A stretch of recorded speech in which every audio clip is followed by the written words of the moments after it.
And now we will have Brother Adam Urban come up here, and he will give us a discourse called "Why Did Jesus Curse the Fig Tree?"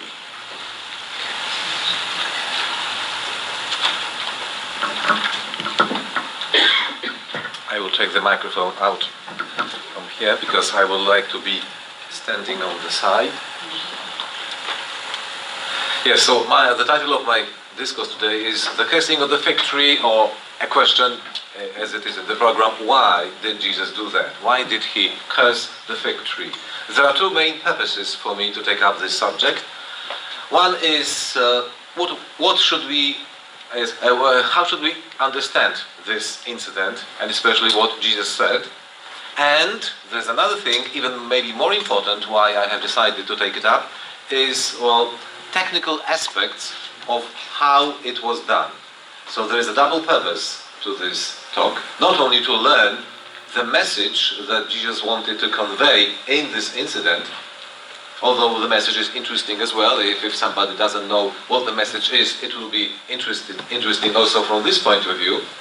But even more interesting thing is the technicalities connected with that, because they show how deep the Bible could be, and that is something that is not generally seen, discerned, or understood by Christians, including Bible students.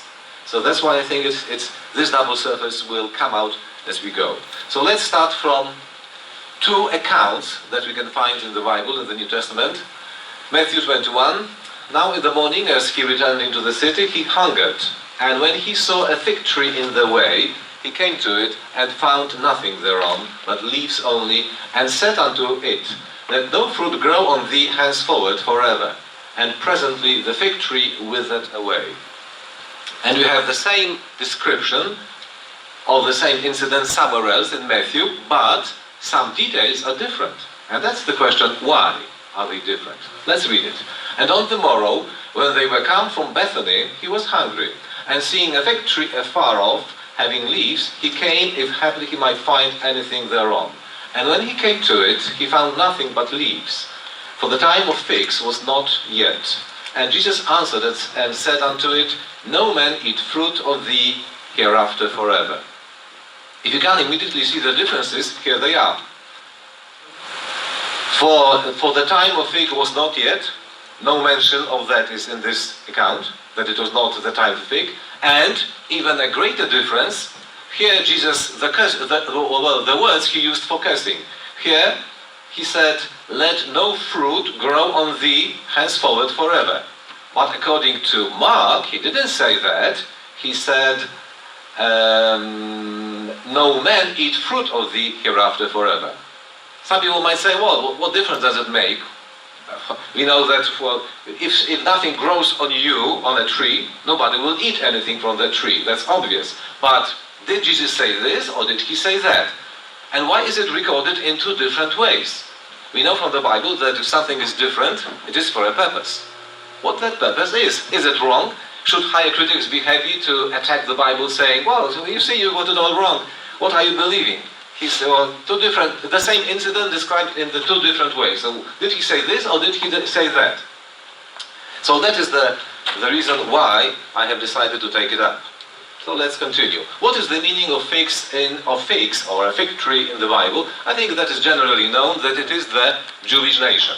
A fig tree is a Jewish nation. Can we prove it biblically? Because I always like to prove everything. Or unless it cannot be proven. Then you say, okay, we can logically think that this or that is true because of that, but we do not have hard proof for that. But for that we have hard proof, and the proof is, I'm not going to read everything, it is in Jeremiah 24, the first 10 verses. I will just start reading it and leave it off. "The Lord showed me, and behold, 2 baskets of figs were set before the temple of the Lord. One basket had very good figs, even like the figs that are first ripe, and the other basket had very naughty figs, which could not be eaten, they were so bad. Like these good figs, so will I acknowledge them that are carried away captive of Judah, whom I have sent out of this place into the land of the Chaldeans for their good. For I will set my eyes upon them for good, and it goes on and on. I pause here. So the good figs, the good part of the Jewish nation, which will be blessed sooner or later, and as the evil figs which cannot be eaten, they are so evil, surely thus saith the Lord. So will I give Zedekiah the king of Judah and his princes and the residue of Jerusalem that remain in this land, and them that dwell in the land of Egypt, and I will deliver them to be removed into all the kingdoms. You see, blessings promised here, punishment so, but it doesn't matter for us because I'm not going to go into the blessings or punishments. All I want to show is that a fig tree is the Jewish nation, containing good figs and bad figs. Both of them present in the one and the same nation. Very similar language is used in one of the parables, in Luke. A certain man had a fig tree planted in his vineyard, and he came and sought fruit thereon, and found none. Then said he unto the dresser of his vineyard, Behold, these 3 years I come seeking fruit on this fig tree, and find none. Cut it down, why cumbereth it the ground? And he answering said unto him, Lord, let it alone this year also, till I shall dig about it, and dung it, and if it bear fruit, well, and if it not, then after that thou shalt cut it down. Similar language, and the same symbol of a fig tree, and problems with the fruit on the tree. What does it mean, these 3 years I come? The 3 years are now showing up. These 3 years, 3 different methods used by God to deal with Israel. So that finally they could, as a nation, they could bring fruit when Jesus was to be sent to them and come down. Through Moses, through the prophets, and through the learned scribes like Ezra. These are the 3 different ways God had been trying to, before our Jesus Lord was sent down to that nation, had been trying to teach them, to educate them, to prepare them to bear fruitage when the right time should come. Which the right time was, of course, Jesus, because Jesus, as we know, came to the Jewish nation, and all the little flock was to be from the Jewish nation. The fact that the heathen were invited into the calling was only because Israel as a nation was not ready to accept Messiah. A small fraction, a small part of the nation was ready to do that, so they entered into that little flock, into the new gospel-age dispensation and the new class God was about to develop. But the remaining part, most of it, the majority of the little flock, had to be found outside of the Jewish nation. As a nation, however, they never properly reacted to God's dealings with them in the 3 methods he had been using toward them before Jesus came down. Quite to the contrary, those who were sent to them in the 3 different ways, the 3 symbolic years, were tortured, not accepting deliverance that they might obtain a better resurrection. And others had trial of cruel mockings and scourgings, yea, moreover of bonds and imprisonment. They were stoned, they were sawn asunder, were tempted, were slain with the sword. They wandered about in sheepskins and goatskins, being destitute, afflicted, tormented, of whom the world was not worthy. They wandered in deserts and in mountains and in dens and caves of the earth. That description comes, of course, from Hebrews. So that was the way they welcomed those who were used by God according in the 3 ways to educate them, to prepare them, to help them to receive Christ and become parts of the little flock. Is it a good thing that it didn't happen then? I think it's a good thing from our point of view, because we would never have been born. Because had God completed the little flock in the 1st century, the kingdom on earth would have been set up in the 2nd century AD. And most people, including ourselves, would never have been born. But some people will not be born. Sooner or later the kingdom will come and the new cabinet arrangements will be applied. Still, God didn't give up on that nation, even though they made waste of what he had been trying to do toward them, but tried again the 4th time. Why did he try the 4th time? Why did he use another method. The three methods did not work out, so maybe it's good for nothing. Maybe we should give it up and forget about it. But he tried again, the fourth time. Why? Because the dresser of the vineyard, Moses, the prophets, the scribes, the three ways of dealing with that nation before Jesus came, asked him to. You remember that it was in the parable.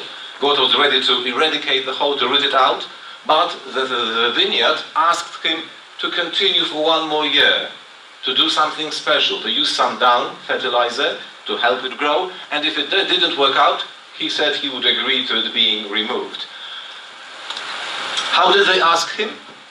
We say, how did Moses ask him? Moses was dead. How did the prophets who were dead then when Jesus came down ask him? They asked him through their pains, through their labors and continuous struggle for that nation. It had cost God a lot in the way of using all these different people and prophets, Moses, prophets and scribes for that nation. And if you put a lot of effort into something, you are not ready to resign, yes, to give it up so quickly. If you invest a lot of money in an investment, you want some return. You don't wake up one day and you say, I think I will leave that investment, $1 million put, $1 doesn't matter, I will leave it to waste and I will go and start something new somewhere else. You try to recover it, just like every logical person will do that. What did he do? What did he do? He dug about it and put in some dung. The better newer word would be fertilizer, yes, but dung is probably a better fertilizer than those artificial fertilizers that are being produced right now. And so he dug it about, put in some dung, some fertilizer for better fruit bearing, which was no less, that dung, that fertilizer was no less than the service performed by Jesus and the apostles, who tried to bring home to the Jewish nation how greatly they had been misusing God's efforts on their behalf during the past three-way over them, the 3 years mentioned before. So something special was to be done. Dung, fertilizer, the fourth way of dealing with that nation. A splendid example of the misuse of God's care in the 3 ways, and of God's trying to correct them through Jesus and the apostles, because that was the fourth way. Jesus and the apostles were the fourth way of God's dealing with them, can be found in Matthew 15, 1-9. Let's have a look at how Jesus and the apostles tried to do them, to help them in a way that had never been attempted before. Then came to Jesus scribes and Pharisees which were of Jerusalem, saying, Why do thy disciples transgress the tradition of the elders? For they wash not their hands when they eat bread. They brought up a charge against Jesus and his apostles. But he answered and said unto them, Why do you also transgress the commandments of God by your tradition? For God commanded, saying, Honor thy father and mother, and he that curseth father or mother, let him die the death. But you say, Whosoever shall say to his father or his mother, It is a gift by whatsoever thou mightest be profited by me, and honor not his father or his mother, he shall be free. Thus have you made the commandment of God of none effect by your tradition. I will be back to it in a moment because I'm not sure if it is clear. Is it clear to you in your language? It is a gift by whatsoever thou mightest be profited by me, then you don't have to honor your father or mother, because in our Polish language I had to look for a better translation. The older translation didn't get it right. Is it clear for you what it means, or it's clear? No? Okay, I see some doubt. Okay, I will be back to it. Let's finish what Jesus said and then we will try to explain it. You hypocrites, well did Isaiah prophesy of you, saying, This people draweth nigh unto me with their mouth, and honoureth me with their lips, but their heart is far from me, but in vain do they worship me, teaching for doctrines the commandments of men. And now back to the real charge Jesus brought up against them, the Jews. The real charge was not that his apostles didn't wash their hands before eating. Jesus didn't even answer that, because he showed them the real transgression they were guilty of. Part of the commandment that one should honor his or her father and mother was to look after them, to help them in old age. As we know, in the past there was no social care, no social benefits. So elderly people, elderly mothers and fathers, could only rely on their children to help them when they couldn't help themselves. Then they were too old, too sick to look after themselves. It was part of this commandment. But clever Jewish clergy, always hungry for money, power, money, clergy is always hungry for power and money, all the time, and it never changes. They said, if you pay a certain amount of money for the temple, you don't have to look after your father and mother. You will say to your elderly mother or father, you know, mother and father, I have made a gift for the temple. Here is the certificate. I paid in, I don't know how much money, maybe $1,000, maybe $500,000, doesn't matter. I paid a certain amount of money for the temple, and I am exempt from duty. I don't have to honor you by looking after you, by helping you, by assisting you in your old age. If you don't believe me, here is the certificate from the priest. That's the amount of money. I have no money left to look after you, to help you, but it would cost me to travel to you, to buy you medicine, to get you a doctor or whatever. I don't have that money. And Jesus brought up a real charge against them, and he showed them what they did with the commandments of God. It is a gift.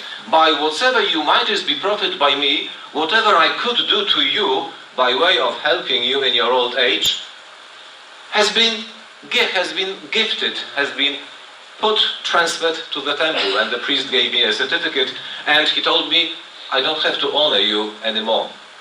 Terrible. Terrible, but that's what the Jews did. The Jewish clergy, to be specific.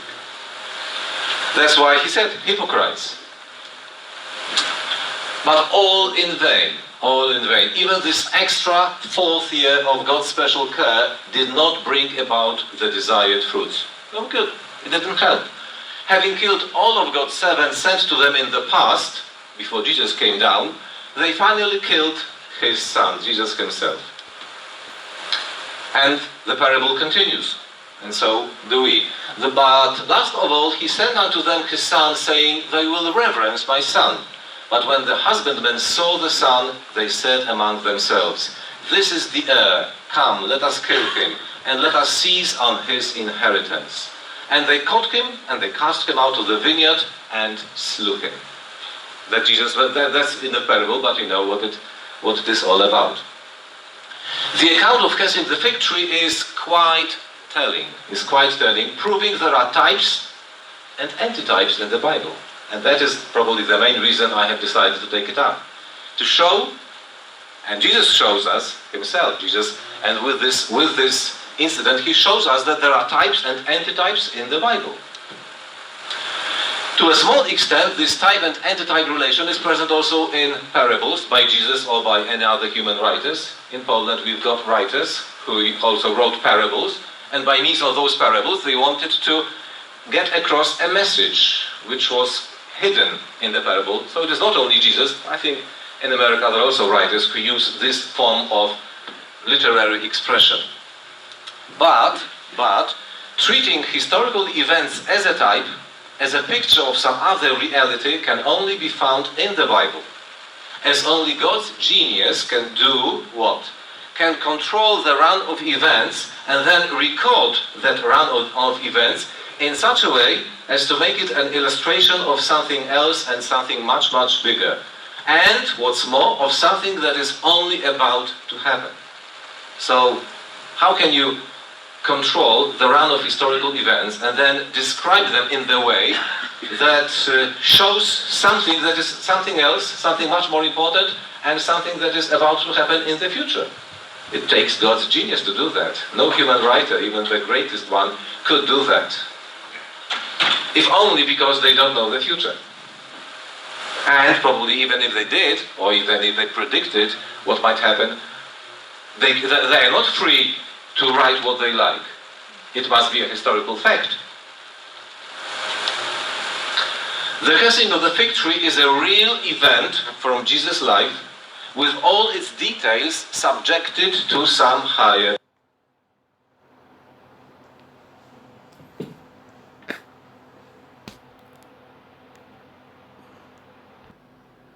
Coffee or tea, I will never set my foot in this house again. Cursed be that house and all the inhabitants thereof, you might say. And he would go out and the house went down. That's not like him. He was so gentle, so understanding.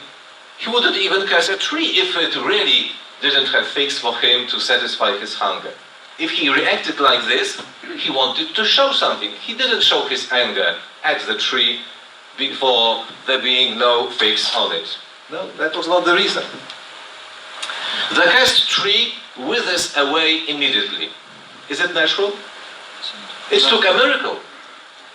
So, you see, Jesus used miracles not only to feed the crowds, but he also used a miracle to show to show something on a tree, and it withered away immediately. It took a miracle. The words of the cursing are different in each account. Matthew, let no fruit grow on thee henceforward forever. Mark, let no man eat fruit of thee hereafter forever. Two different words. Two different curse words. Similar in the long run, because if there is no fruit, nobody can eat it. Still, the words are different. And again, they are not different accidentally. They are different intentionally. It was intentional on his part to make it recorded in two different ways. In short, Jesus had planned the whole event in this way, then he acted it out, and then by inspiration it was recorded in the Gospels in two different versions. Because he wanted to show a certain message. But that message required two different versions. Because if we decipher the message, we will see that otherwise the message would be wrong, incomplete, mistaken. Please note that in both accounts the Greek forever is for an age. This translators usually think that if something should last for an age, it should be forever. For an age, one age, which means there are more ages than one, and for one of the ages, the curse should be valid, but no longer than one age.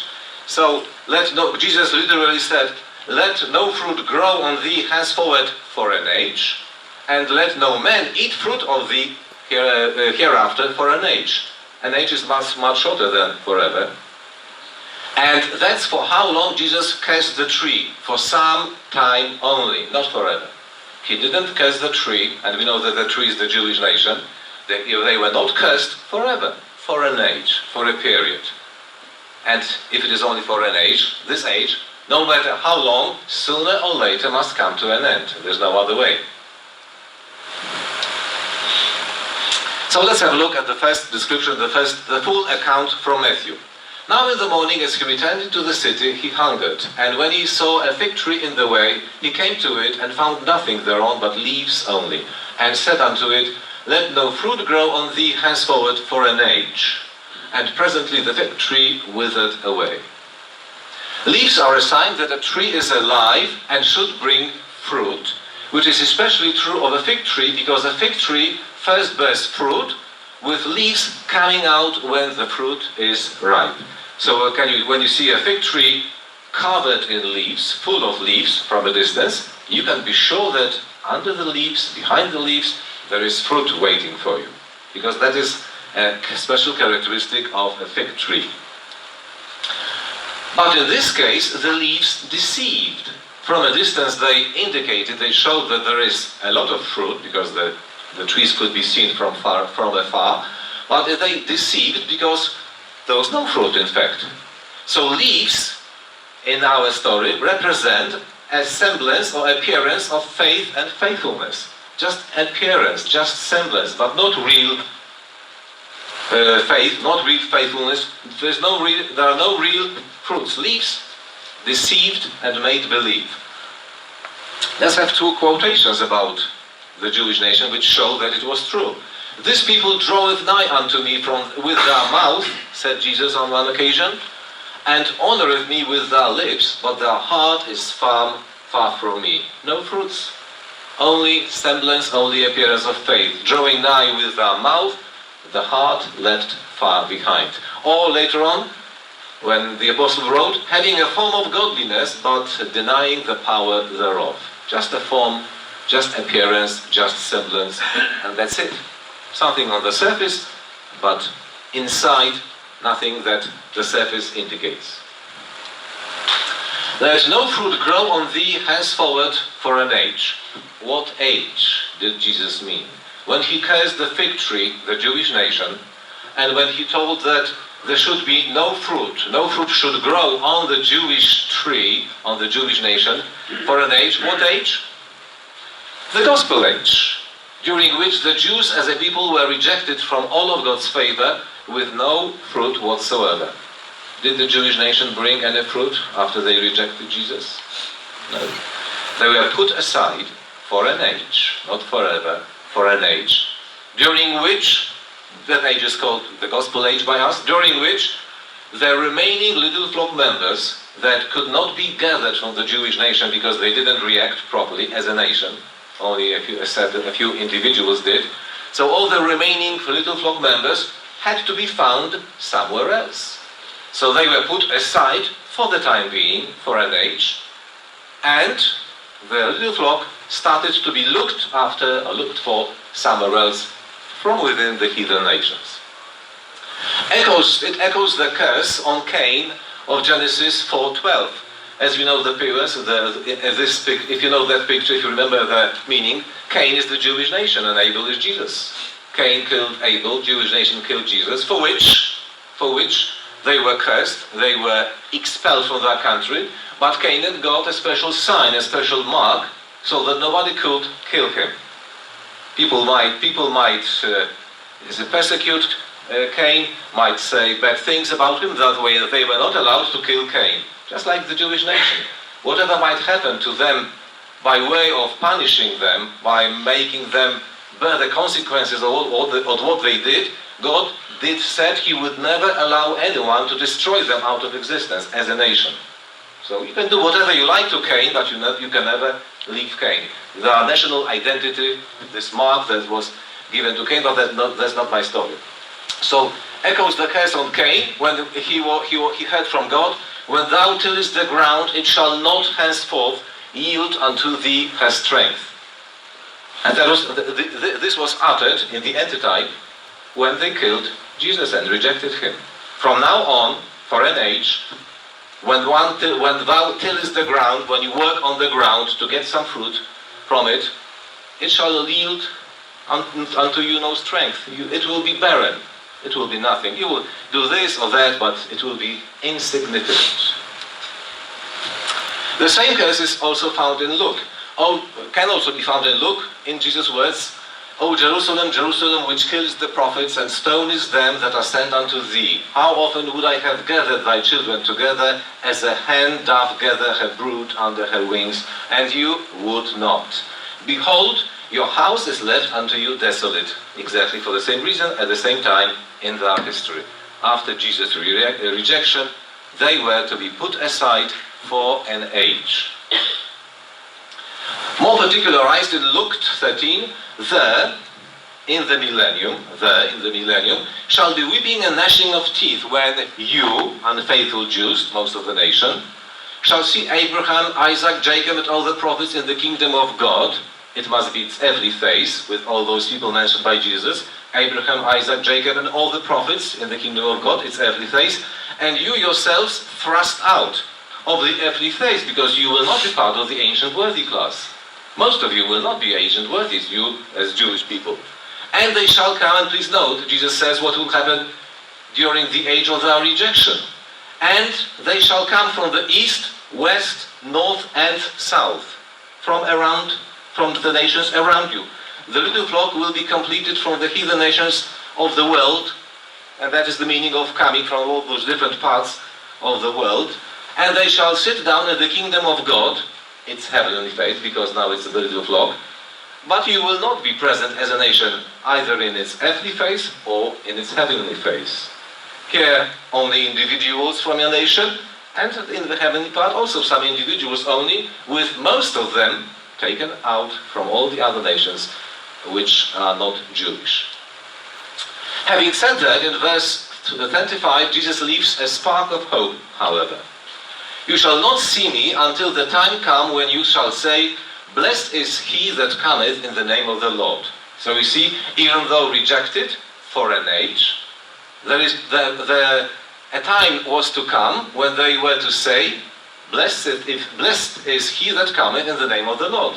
It means your rejection, your barrenness, your dryness will be over. One day will be over, and you will say those words, blessed is he that cometh in the name of the Lord. Because sooner or later, the time period of your rejection will come to an end.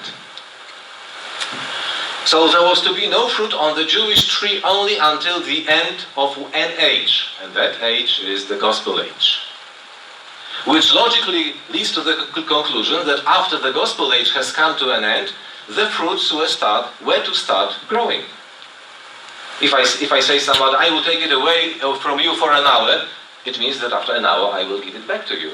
Don't play with your smartphone. Listen to what mom has to say, listen to what dad has to say, listen to what the teacher has to say, but when the lesson is over, I will give the smartphone back to you. I will take it away from you for an hour. You will be rejected for an age. You will be rejected until you say, blessed is he that cometh, which means that after that, when that point of time is reached, everything will change. Elsewhere, Jesus calls that barren rejection period times of the Gentiles, and it was Jesus who used that word. It's not a Bible student's word or terminology invented for the purpose, but uttered by Jesus and taken over from him by us. So in Luke 21, and they shall fall by the edge of the sword, me here, he's talking about the Jewish nation, and shall be led away captive into all nations, and Jerusalem shall be trodden down of the Gentiles until the times of the Gentiles be fulfilled. So here again, Jesus marks a certain point in time, a deadline for the times of the Gentiles, because the times of the Gentiles were not to last forever. They coincided, their end coincides with the end of the age of Israel's rejection. Because times of the Gentiles started, and were to last only as long as little flock members were still needed, were still searched after. After which, Israel was to get back to be recovered to God's favor. And that's what we are all witnessing, and we have for some time now. That later part of Israel's role in God's plan, I mean, when I say later part, I mean the part after this one age of rejection is over. So the later part of Israel's role in God's plan is shown by Jesus through Mark, where the description of the same incident is a little different. And it is a little different because Jesus wanted to give a complete message. In one description he says, you will be rejected, you will bear no fruit, no little flock members will be taken from you as a nation after you reject me.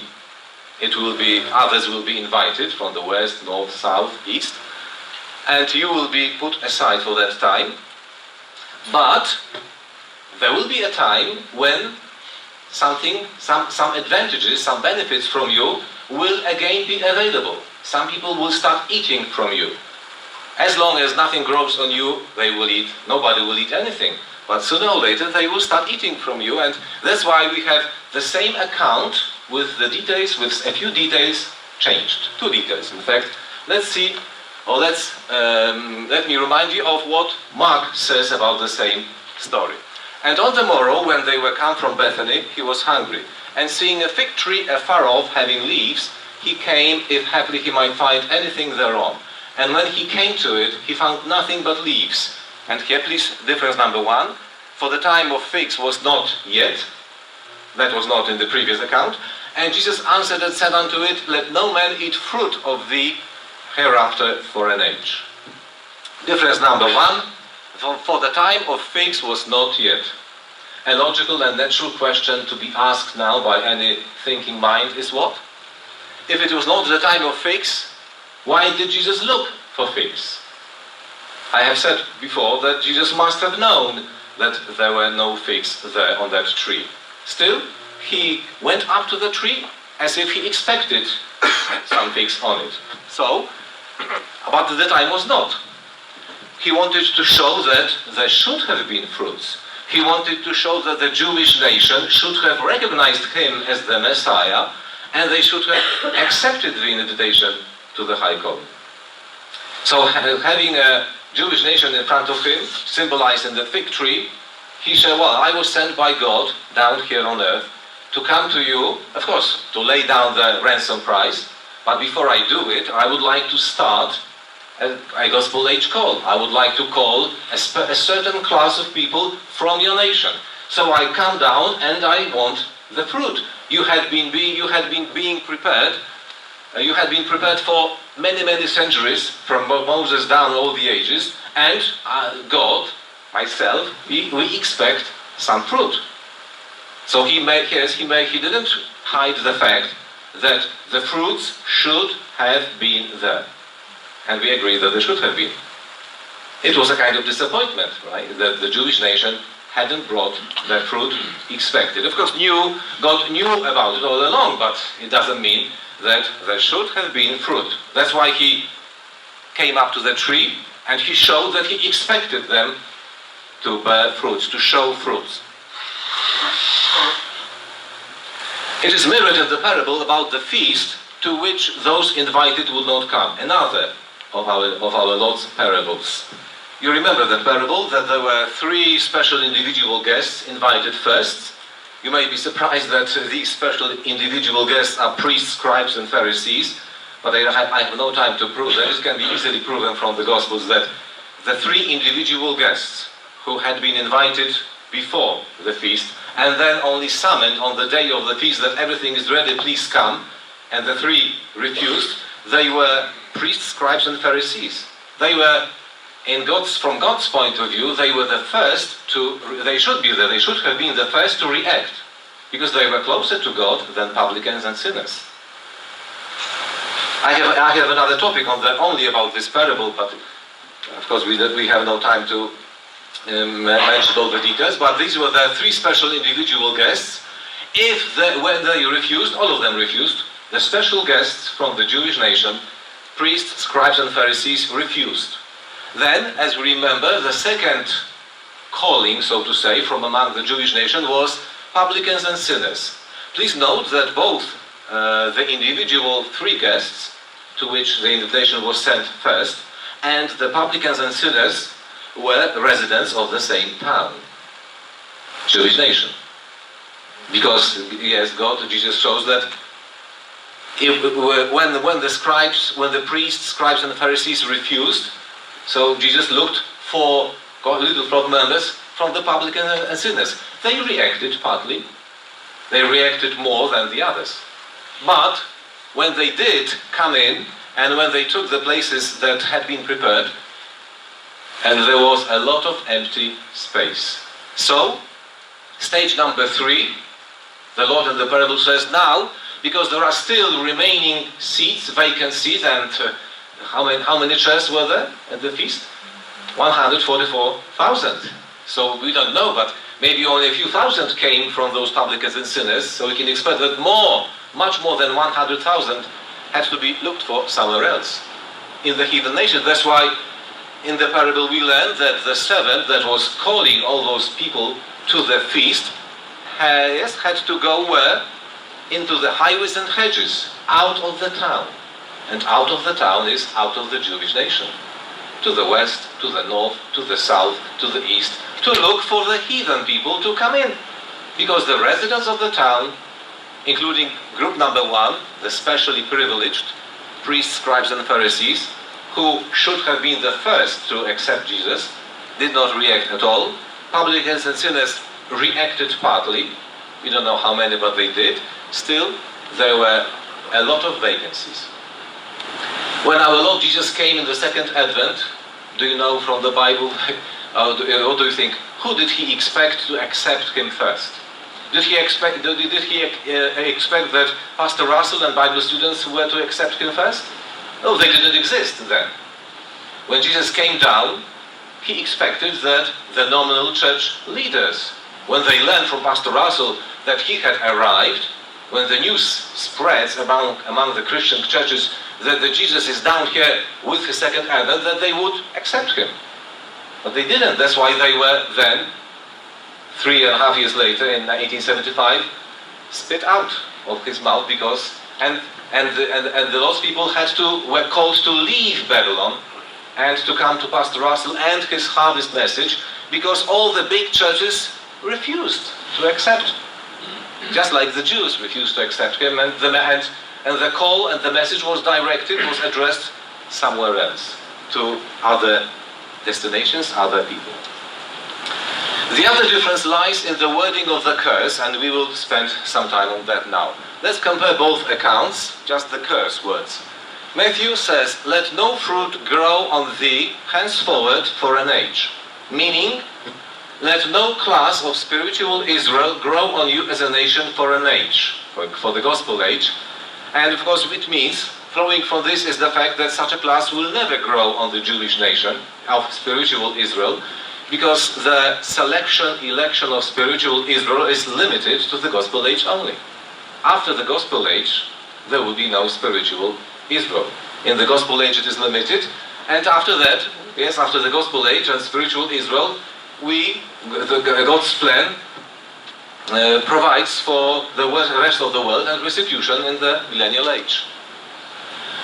Mark says, "Let no man eat fruit of thee hereafter for an age." So, additionally, as a second consequence of Israel's gospel age rejection, let no one benefit from you in any way. Let no one eat fruit of thee. Meaning that when that age is over, other peoples, other nations, will in fact start eating fruit of Israel, will start somehow benefiting from Israel. Because as we know, the new covenant will be made with the whole world, as we know, with Israel. And it will spread from Israel to all the other nations. Will there be anything to eat for people, for other nations then? Of course. All the new covenant arrangements will be coming to them from Israel. A lot of food for the people from Israel to eat in those days. And now a few scriptures to prove it. "For I will not, brethren, that you should be ignorant of this mystery, lest you should be wise in your own conceit." He of course addresses the heathen, those from the west, east, so that they are not so too proud in their own estimation. "That blindness in part is happened to Israel, until the fullness of the Gentiles be come in. And so all Israel shall be saved, as it is written, there shall come out of Zion the deliverer, and shall turn away ungodliness from Jacob, for this is my covenant unto them, when I shall take away their sins." No comment, I think, is necessary. More on that, new covenant from Jeremiah and Ezekiel. Jeremiah 31. "Behold, the days come, saith the Lord, that I will make a new covenant with the house of Israel and with the house of Judah. This shall be the covenant that I will make with the house of Israel after those days, saith the Lord. I will put my law in their inward parts, and write it in their hearts, and I will be their God, and they shall be my people." And Ezekiel, "A new heart also will I give you, and a new spirit will I put within you, and I will take away the stony heart out of your flesh, and I will give you a heart of flesh." Yes, as long as God's law is written either on stone, as here, or on clay tablets, or on paper. In other words, as long as God's law is outside of man, and the man doesn't have it in his heart, only reads the law which is written somewhere else, yes, on paper, on stone, he sins, because he finds it very difficult to adapt to the law which is outside of him. That's why God says, "I will change that.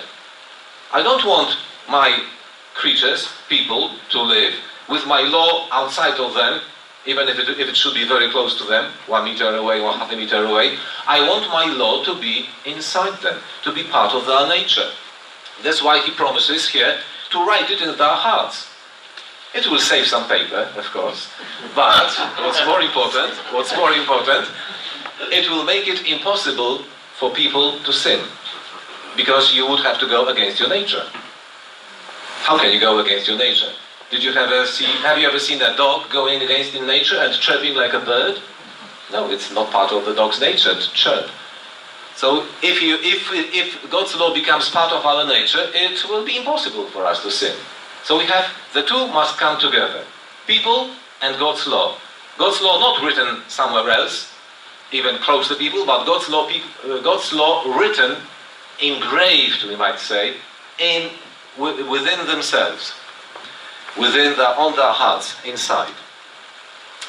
Please note, the new covenant will not be made with the human race as such, but with Israel. I've mentioned that before.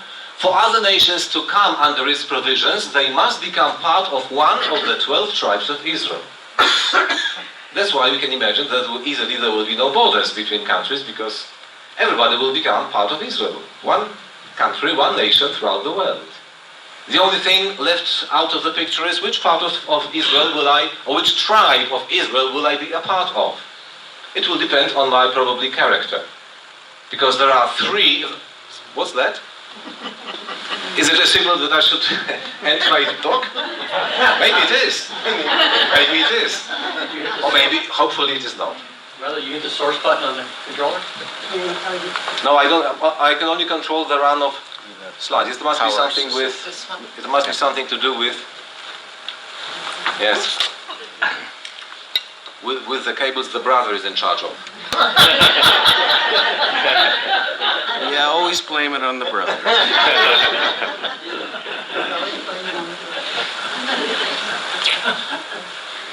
Says it's no signal, brother. Yeah. Maybe the computer stopped working. Yeah, I think I might have the juice that died there. Oh, yeah. There you go. Okay.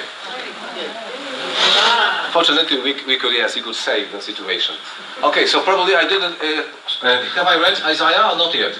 Not yet. Ah, because I said which tribe of Israel will we become part of? Everything probably depends on our character, because there are 12, depending on how you count, yes, you can count the number of attributes of character as, well, 1, love, or maybe 4, love plus justice, power, or it can be 12, or it could be the entirety. So probably the 12 fruits of the Spirit. Each tribe of Israel probably will represent one special quality, characteristic, developed very, very highly. And those people who will be similar, for example, in love, will be in one tribe of Israel. And those who will be similar in justice will be maybe in another. Those who will have meekness as a special adornment of their character, more than the average, will be part of another tribe of Israel. We don't know, but there are 12 tribes of Israel, and there are 12 fruits of the Spirit. So it probably means that that's how people will be divided, which will be beautiful, because we will not be equal. Perfection doesn't mean that everybody will be exactly the same. Brother Bob may be more humble than myself.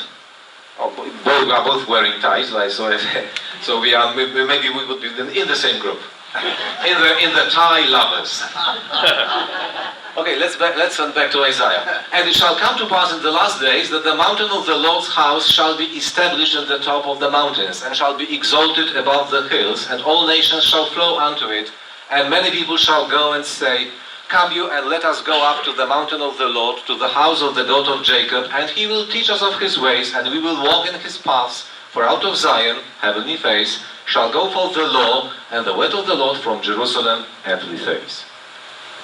And one more from Zechariah 14.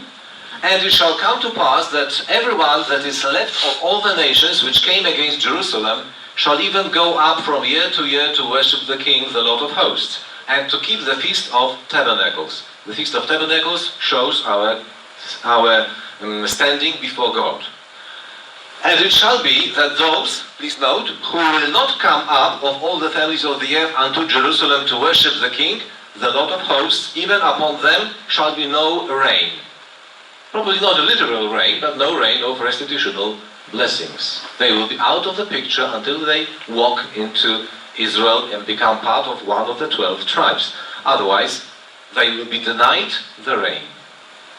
I think literal rain would also push them to Israel if they didn't have it long enough. So, summary. The cursed fig tree summary. Let no fruit grow on thee henceforward for an age. What does it mean?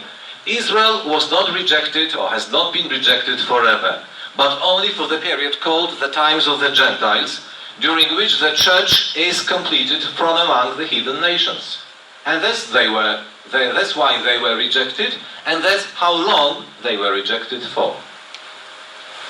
For the time of fig was not yet. Another important statement from Jesus. During Jesus' first advent, Israel did not bring the fruits desired, although they should have, but they didn't. And this incident shows it, but only made believe. As a nation, they did not accept the Messiah, even going as far as to crucify him. which was of course part of God's plan. Let no man eat fruit of thee hereafter for an age, the other curse word. Israel will start bringing fruits only after the times of the Gentiles are over, after God makes with them the new covenant, which will inaugurate Jesus' kingdom on earth, first for Israel, and then for the rest of the world. The story of the cursing of the fig tree is special because it tells the whole truth about Israel's rejection and their way back to God, implying there is a reason for the rejection, the reason being offering the high calling to the heathen. It proves Bible historical events type or symbolize something greater than themselves, which is not recognized by most Christians, including Bible students, increasingly so, we must say. Shows that time is wholly subjected to the antitype as its more important part. There's also something interesting, because sometimes we quote different things from the Old Testament and we wonder, why did it happen this way? It is sometimes hard for us to find the logic in it. We must remember that the antitype is more important than the type. And what the type describes is, the type describes the thing as it should work out in the antitype.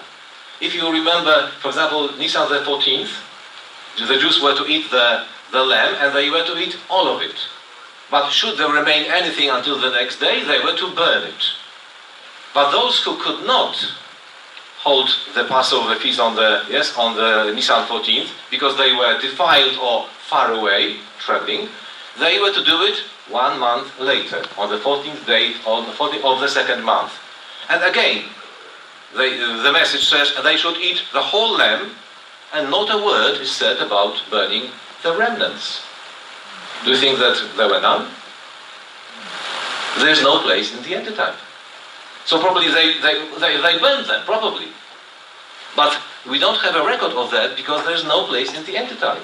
Because Nisan the 14th is the gospel age.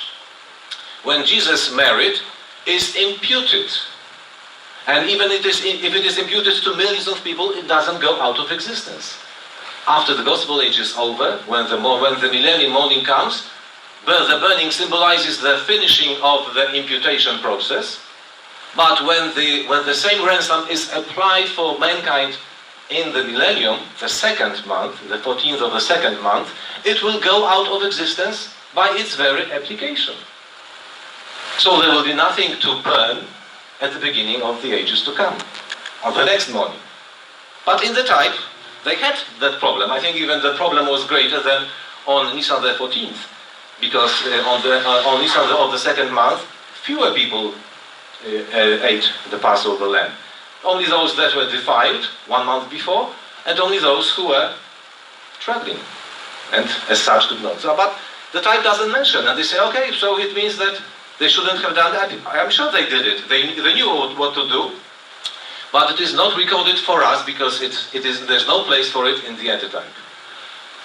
So Jesus said, let no fruit grow on thee henceforward for an age. Let no man eat fruit of thee hereafter for an age. Yes, what do higher critics say? Did Jesus say this or that? Another problem. What would you say? I don't know. He must have said one way or the other. He couldn't have said on one and the same occasion both curses, because they're different. And they are differently recorded for us because the message is different in the antitype.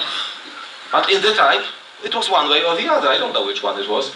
And God doesn't care which one it was. It is not. The message is there for you to see the deeper meaning and not the historical meaning. And we see that everything is subjected to the antitype. It's worth remembering when we come to all the different things in the Old Testament. It confirms and justifies highly symbolic language of the Bible, even in plain narration.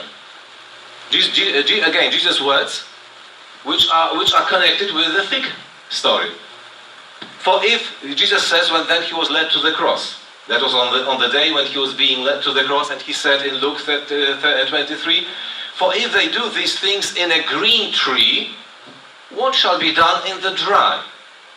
Didn't he make an allusion to his adventure with the fig tree and the figs which were not there and the cursing of the tree.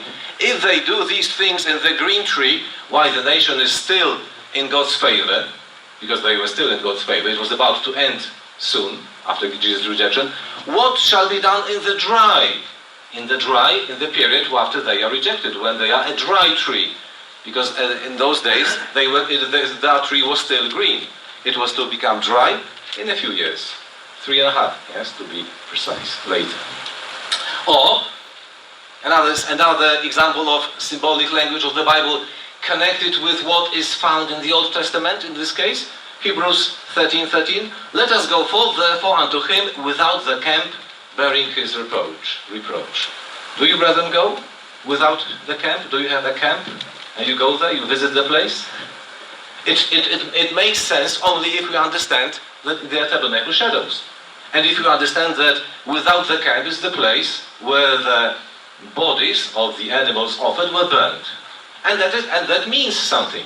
It symbolizes our suffering, Jesus' suffering and those who follow him. So instead of encouraging the brethren, suffer in dignity. Don't be afraid of the sufferings, persecutions, shame, whatever should befall you. But he might have said that. But he uses a symbol from the Old Testament. Let's go without the camp. And he leaves it at that. And maybe some Christians might have built a camp and they go out of the camp without the camp, because Paul said that we should go without the camp. It makes sense only if you understand the symbol. Again, the type. So the language of the type influences, penetrates all the other, a lot of different scriptures in the New Testament and in the Old Testament. And the story also suggests that not only the Old Testament, but also New Testament events are types, shadows of things to come. I remember Brother Johnson writing somewhere that all that happened while Jesus was here on earth, and all that is described in the New Testament, is a type of things to come in the millennium. If the Old Testament showed what was to come in the Gospel age, the New Testament is a record of what happened during Jesus' stay on earth, and also a type of things that will be happening in the millennium, of which we don't know much at the moment, because it is not the truth as due. It will be given to us by the worthies when they come up from their graves. But this story with Jesus shows that there is something to it, because at least this one event is a type of what was to happen with the Jewish nation and how it should end with the end of the Gospel age. For one final scripture from Romans, for if the casting away of them, of course Israel is meant, be the reconciling of the world, this reconciling of the world is allowing the heathen into the high calling. Because the heathen were excluded from all of God's favor. They were not reconciled with God. It was only God and the nation of Israel, and all the others were out. If the casting away of Israel be the reconciling of the world, allowing them into the high calling, what shall the receiving of them, Israel, be but life from the dead? For some time, even though I had been in the truth since I was born, for some time I didn't understand the message. Paul, in so many words, says that when Israel is fully recovered, is back in God's favor, it means the resurrection for the rest of the world. Doesn't it say so? If the casting away of them be the reconciling of the world, allowing them into the high calling, what shall the receiving of them be but life from the dead? It would be so, and Israel is being recovered. That's why we take so much interest in what is happening to them, and we wish them a quick recovery, a complete recovery, because it means that all the other people that are in the graves will leave their graves. The return of Israel to God through Jesus means is tantamount to a rising from the dead for the whole world of mankind.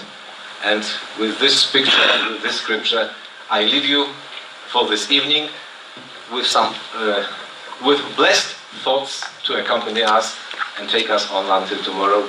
May God add His blessings to this presentation. Thank you.